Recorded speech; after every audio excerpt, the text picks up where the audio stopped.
Brothers and sisters, greetings. Today we celebrate the fifth Sunday in Ordinary Time. In our first reading, we hear Job lamenting his sufferings. Depression really is evident when Job says, I shall not see happiness again. Hopelessness is one of the major characteristics of depression. Whether Job was a real person or not, no one can say for sure, but the book of Job definitely expresses a feeling we have all felt at times, that life is unfair. At the time this book was written, the view God's people had was that if we are good, all we can have as a way of living our life supposed to be the same. And everything's supposed to go well for us. And if we are not, all kinds of terrible things will happen to us. We all know life doesn't always work that way. The book of Job proves this problem without coming to a satisfactory answer. The author could only conclude God somehow must know what he is doing, because we do not know.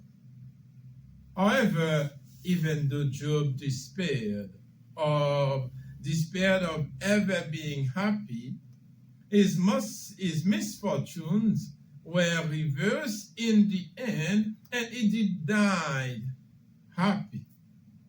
In the gospel, we hear about the healings of the mother-in-law of Peter by Jesus. Mothers-in-law have been the object of jokes, some humorous and some cynical, for a long time in our society. One pundit observed, behind every successful man stands a surprised mother-in-law. Whether Peter's mother-in-law was surprised at Jesus' selection of him to be the head of the apostles, we do not know. In fact, she is mentioned only once in all the Gospels. But that one mention is important to us. Peter, who at the time was still known as Simon, was worried about his mother-in-law. She lay ill with a fever. When Simon told Jesus about her, he took her by the hand and the fever left her. The action of Jesus is not surprising. But then, quite surprisingly, she immediately began to wait on Jesus and his disciples. You would think that she would take at least a few moments to rest. But that was not this woman's way. St. Paul was filled with a similar sense of service. To underscore his dedication to preaching the gospel to which he had been called, he wrote, I am under compulsion and have no choice.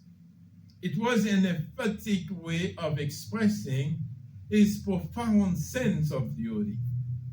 He did not hesitate to highlight his generosity by reminding the Corinthians, I offer the gospel free of charge. In comparison with the exalted vocation of St. Paul, the simple service offered by Peter's mother-in-law may seem rather insignificant. The point, however, is that both of them reflected the generous and unselfish spirit of service of Jesus himself. Paul in his way and the mother-in-law in her way. And what is our way? We can be like Jesus in the duties of our calling in life, whatever they may be. We need to reflect on how generous and unselfish we are in our lives as a grandparent, a parent, a spouse, a teacher, a worker, a volunteer, a student, a priest, a religious, whatever our calling may be, we need to know the best way to answer to God's call is to serve. May God continue to be with you.